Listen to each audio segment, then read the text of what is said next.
Wow na wow! Shooting ni na Paolo at Nadine sa Paris. Tapos na. Kim Pao, nasa Spain na nga ba? I'm overheated, can hardly sleep at night, doing crazy dreaming. You're the reason why, hiding by the baby. Gaano kaya katotoo ang balitang kumakalat sa social media? Natapos na raw ang shooting ni na Paolo Abilino at Nadine Lustre sa Paris. At kasalukuyan na nga daw nasa Spain, sina Kim Chiu at Paolo at magkasama na daw doon. Kaya naman naglululundag sa tuwa ang Kim Pao Solid sa nabalitaan nila. Ispluk, nasa Spain daw ang Kim Pao, savor the moments together. Totoo po, uuwi na po sila Kim Pao. Dapat, paliwanag sa mga fans ng Kim Pao na work lang yan. Walang issue po. Bakit ba yung ibang fan page ang toxic? Laging nega nila. Parang ang gusto lang nila ay maraming views ang gusto nila. Kahit wala namang issue, ay ginagawa nila sa Kim Pao. Big deal po. Minsan nagdududa na po yung iba na di tunay na Kim Pao fans o fan page kasi ginagawa nila ng masamang kahulugan. Duda ko gusto lang ng iba maka-views ng marami po. Alam nyo, magkaibigan sila Nadine and Kim.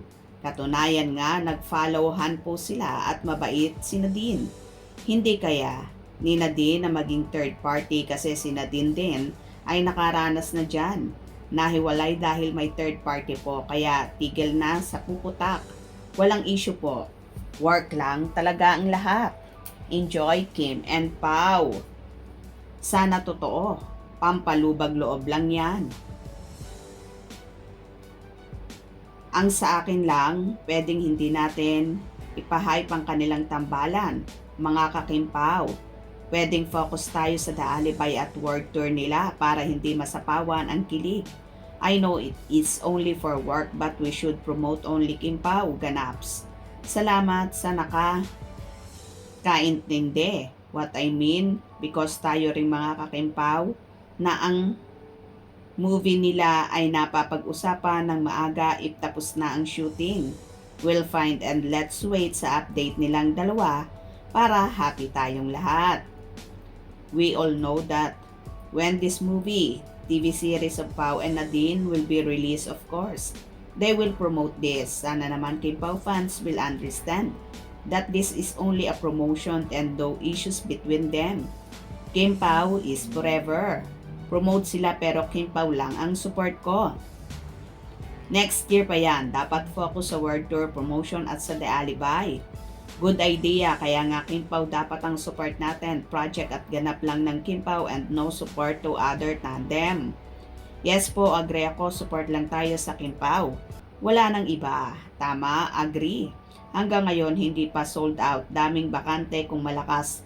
Yan, una, labas pa lang ng ticket. Ubusan na yan, dapat. Dami pa bakante, balita ko, pag bumili ng ticket, buy one, take one, ha ha ha ha.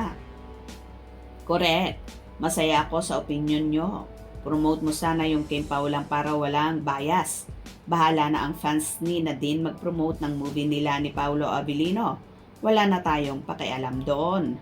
Yes, tama ka, agree ako doon. Big check.